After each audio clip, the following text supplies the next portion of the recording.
So a couple of days after the release of Splatoon 2, I released a gear guide explaining the basics of acquiring gear. After playing the game for a good month now, I've realized I didn't touch on the most important aspects of this system. If you're new to the game, I definitely recommend you check that video out first before watching this, but for those of you with a basic understanding already, this video will go in depth on getting your ability slots filled quickly and efficiently.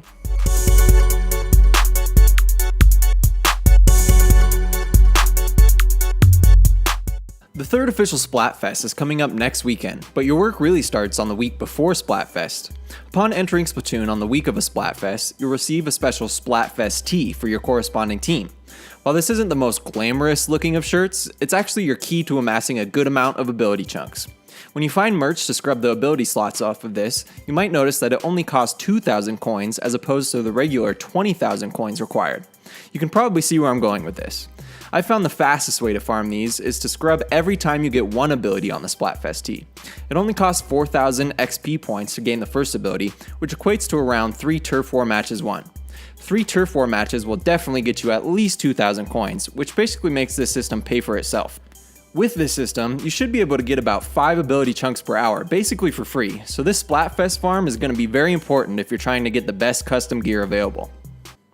In the previous video, I stated that you might be able to pay coins to increase your slots. Since that video came out, I've discovered it's not true in this game, and they can only be increased or re-rolled through Super Sea Snails. This is another reason Splatfest is so important.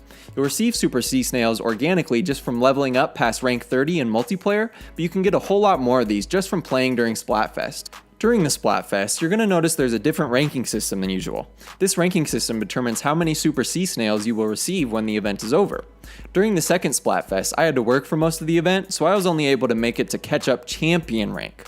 Even if you can't play that much during Splatfest, I definitely recommend you try to get to this rank at least, just for the Super Sea Snails. I personally received 13 Super Sea Snails for this rank, which I still haven't completely ran through approaching this next Splatfest.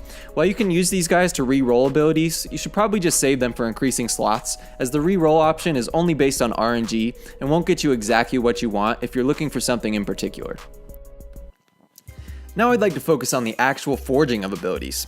A lot of people think that the ink resistance and ink saver abilities are superior to the rest, which can be true, but you really need to find the abilities that play into the weapon set you're using.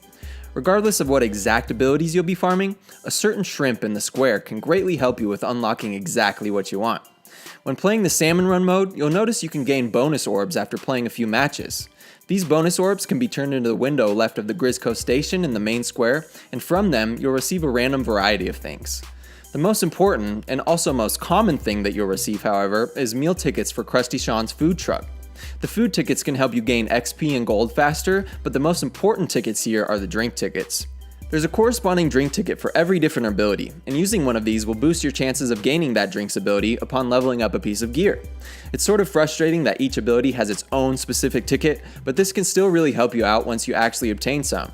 It's worth noting that this method is still based on RNG, and there still isn't a 100% chance you'll be gaining these abilities. The greatest advice I can give for getting the exact abilities you want on a piece of gear is to use a combination of these two methods.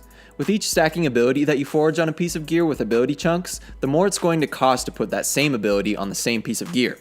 This means that if I wanted to have ink resistance on every slot just by forging, I would need a total of 60 ability chunks. This way is reliable, but it could potentially take you a number of months of grinding to actually get this. Instead of solely relying on ability chunks, try getting the first 2 abilities through the RNG method of spending drink tickets, and if you're successful, then maybe you could invest the ability chunks at that point to get the final slot you need.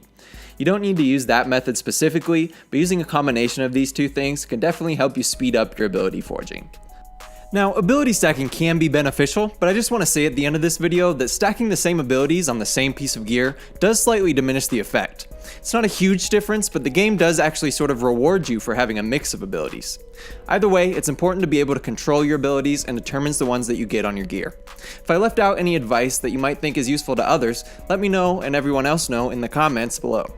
Leave a like on the video if you enjoyed, and subscribe to my channel for the latest Switch content available. This is Max from Max Culture, and thank you so much for watching.